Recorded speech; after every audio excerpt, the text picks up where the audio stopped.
India کے معروف عالم شاہی امام پنجاب کے بیانات کے لیے مولانا عثمان تھیریپی کو سبسکرائب کریں۔ رمضان کی تیاری یہ ہے کہ 2 رکعت نفل توبہ واسطے اللہ کے، کہ اللہ جو غلطیاں ہو گئی ان کو معاف فرما دیں۔ اللہ سے معافی مانگنے کے بعد اگر ماں باپ ناراض ہیں تو ان سے معافی، کسی یار دوست کو ناراض کیا ہے تو اس سے معافی، کسی کو غیبت کی ہے تو اس سے معافی، ان سے معافی مانگیں۔ یہ رمضان کی تیاری ہے۔ اور اس کے بعد پابندی سے روزہ رکھیں۔ روزے میں نماز ضروری ہے، کیونکہ برائی سے کون روک سکتا ہے جی؟ نماز روک سکتی۔ نماز کے علاوہ کوئی شے نہیں ہے جو مسلمان کو برائی سے روک دے۔ نماز ہمیں بار بار یاد دلاتی ہے کہ غلط کام نہیں کرنا۔ اور نماز اگر آپ کو پتہ لگنا ہو کہ نماز قبول ہو رہی ہے نہیں ہو رہی، اگر ماں باپ راضی ہیں، بیوی راضی، بچے اور پڑوسی راضی، اس کا مطلب قبول ہو رہی ہے۔ مطلب آپ میں ٹھہراؤ آ گیا، عاجزی آ گئی، انکساری آ گئی۔ اور اگر آپ جج بنے ہوئے ہیں، جج بن جاتے ہیں نا آج کل لوگ کی مسیطاں جی، ایک دوسرے ہوتے تو نے یہ نہیں کیا، تو نے، آپ کو جج نہیں لگایا گیا۔ مسجد میں ممبر لگایا گیا ایک، اس ممبر پر محمد رسول اللہ صلی اللہ علیہ وسلم کی جو دین کے وارث ہیں، جن کو ہم امام کہتے ہیں، ان کو بٹھایا گیا اور ان کو کہا کہ جمعہ والے دن بیٹھ کے بتاؤ کیا اچھا ہے کیا برا ہے۔ آپ کو نہیں کہا کہ آپ لوگوں کی بے عزتیاں کرتے پھریں۔ کسی کو کسی پہ جج نہیں لگایا اسلام نے۔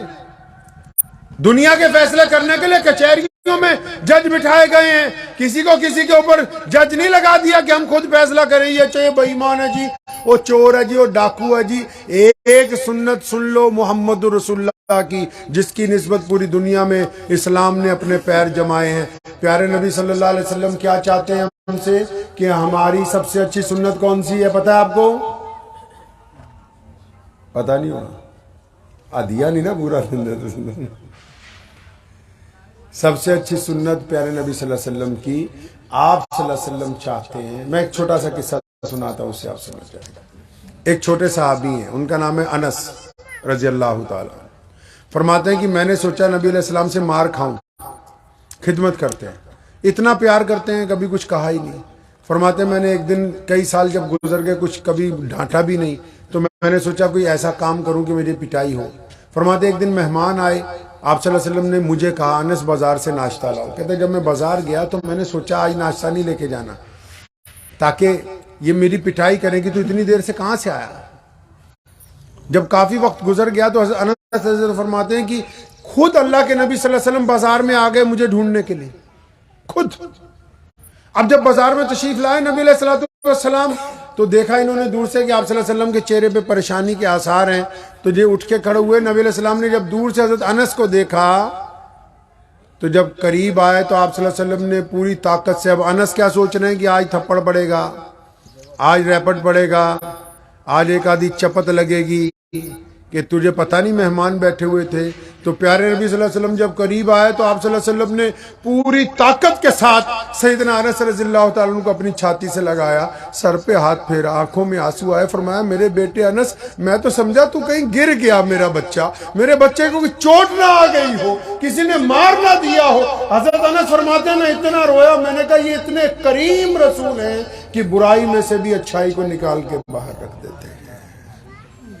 تو نبی علیہ السلام کیا چاہتے ہیں کہ ہم پازیٹیو سوچیں۔ کیا سوچیں جی؟ پازیٹیو سوچیں، مثبت سوچیں، اچھا سوچیں۔ اپنے پاس سے نہ اندازہ لگاؤ کہ بیوی کی یہ سوچتی ہوگی، اپنے پاس سے اندازہ نہ لگاؤ کہ میرے بھائی نے میرے خلاف یہ بات کہہ دی ہوگی، اپنے پاس سے اندازہ نہ لگاؤ کہ میرے کاروبار کے شریک نے اس طرح بے ایمانی کر لی ہوگی۔ جتنا غلط سوچو گے، اللہ نے پھر اعلان کر دیا کہ میں اپنے بندے کے گمان کے ساتھ ہوں۔ فرمایا میرا بندہ اندر سے جو چاہتا ہے نا، میں نے فرشتوں کو کہہ رکھا ہے جیسے چاہتا ہے ویسے کر دو۔ اگر ایک ریڑھی لگانے والا آج ارادہ کرتا ہے، اللہ پہ یقین رکھے کہ میں نے ایک امپائر کھڑا کرنا ہے، ایک کمپنی بنانی ہے، تو 10 سال میں بنائے گا، کیونکہ اس کا ارادہ پاک ہے اور پھر اللہ پاک ارادوں کے ساتھ ہے۔ اگر اس نے یہ سوچ ہی رکھا ہے وہ نہیں جی اسی طرح تھلے ہی رہنا ہے، اسی غریب ہی رہنا، اسی بیمار ہی رہنا ہے، اسی پسے ہی رہنا ہے، تو پھر یہ ویسا ہی رہے گا جیسا اس نے اللہ سے امید لگا رکھی ہے۔ غریب گھر میں پیدا ہونا گناہ نہیں ہے، کسی غلط جگہ کوئی ایسا پریوار ہو جس کے ہسٹری خراب ہو کی یہ صحیح نہیں ہے، ایسی جگہ پیدا ہونا جہاں غربت ہو یہ گناہ نہیں ہے، غریب مرنا گناہ ہے کہ تم نے ساری زندگی ہاتھ پر ہاتھ رکھ کے گزار دی، اگر تم نے کچھ نہیں کیا تو اس میں تمہارا قصور ہے، خدا کا نہیں۔ اپنے ارادوں کو اچھا کریں گے انشاءاللہ۔ نبی علیہ السلام چاہتے ہیں ہم اچھا سوچیں، کیسے سوچیں جی؟ اچھا سوچیں۔ ایک چھوٹا سا قصہ سنا دیتا ہوں، اچھا کس طرح سوچتے ہیں۔ ایک بادشاہ تھا، اس کا نام تھا سلطان جلال الدین خوارزم شاہ۔ اب وہ منگولوں کا نام سنا آپ نے؟ ارطغرل دیکھتے ہیں؟ منگول جو تھے نا، بہت بڑی قوم تھی، پوری دنیا فتح کی انہوں نے۔ تو منگولوں نے جلال الدین خوارزم شاہ کو 1000 سپاہیوں کے ساتھ کسی پہاڑی پہ شکار کرنے گیا تھا، وہاں انہوں نے گھیر لیا اس کو، 1 لاکھ فوجیوں نے گھیرا۔ ہلاکو خان جو منگولوں کا بادشاہ تھا خود اس گھیرا بندی میں شریک تھا، اس کو پکڑنے کے لیے شہزادے کو۔ اب وہ جب گھیر لیا تو شہزادے کے ساتھ جو اس کا ملٹری کا جنرل تھا، وہ پہاڑی بہت بڑی ہوتی، رستے ڈھونڈتا رہا کدھر سے ہم چھپ کے بادشاہ کو نکال لیں اپنے شہزادے کو۔ جب رستے ڈھونڈ کے شہزادے کے پاس آیا نا، آگے سلام کیا، کہنا جناب، پہلے تو اس نے پوچھا اپنے سلطان سے بھی کیا حکم ہے۔ سلطان پہاڑ کی چوٹی پہ کھڑا دشمنوں کو دیکھ رہا تھا کہ جناب کیا حکم ہے، کیا سوچا آپ نے بھی کیا کرنا ہے؟ بھئی یہ کچھ کہے گا کہ نکلنا ہے اس پہاڑی سے جان بچا کے، 1 لاکھ دشمن کم نہیں ہوتا۔ یہ بات لکھی مورخین نے تاریخ ابن خلدون میں۔ دریائے خرم کے پاس جو پہاڑیاں ہیں، آگے قرہ کرم افغانستان سے بھی آگے کا قصہ ہے۔ تو سلطان جلال الدین خوارزم شاہ نے ایسی بات کہی اپنے جنرل کو، وہ حیران رہ گیا، کہتا میں 2 گھنٹے دا اتنے کھڑا، یہ سامنے 1 لاکھ فوجوں نے ہمیں گھیر رکھا ہے، میں 2 گھنٹے سے بس یہی سوچ رہا ہوں کہ جلال الدین جیت تو نے جانا ہے، یہ دشمنوں کا اتنا بڑا قبرستان کہاں بناؤں گا میں؟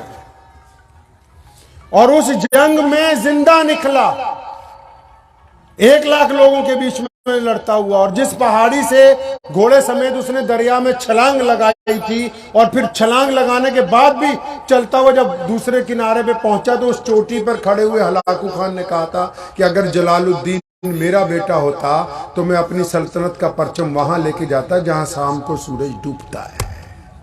بیمار ہو جائیں تو ایسے سوچتے ہیں کہ اچھا ہونا ہے، کسی کو کوئی کینسر بھی ہو جائے نا، اس کو جا کے بتاتے ہیں کہ یہ خدا کے حکم سے ٹھیک ہو سکتا ہے، کسی کا کاروبار ختم ہو رہا ہو تو اس کو بتاتے ہیں کہ اس میں ترقی آ سکتی ہے، کسی کا گھر ٹوٹ رہا ہو اس کو بتاتے ہیں کہ یہ جڑ سکتا ہے، کسی کے اندر نفرت پھیل رہی ہے اس کو بتاتے ہیں کہ یہاں محبت آ سکتی ہے۔ جو لوگ اچھا سوچتے ہیں، اچھا کرتے ہیں، اللہ نے ان کے لیے ترقی رکھی ہے، عزتیں رکھی ہے، اور جو مثبت نہیں سوچتے، جو ہمیشہ یہی سوچتے کہ نہیں یہ نہیں ہونا وہ نہیں ہونا، پھر انہوں نے نیچے ہی جانا ہے، ان کو اوپر کوئی اٹھا نہیں سکتا ہے۔ تو دعا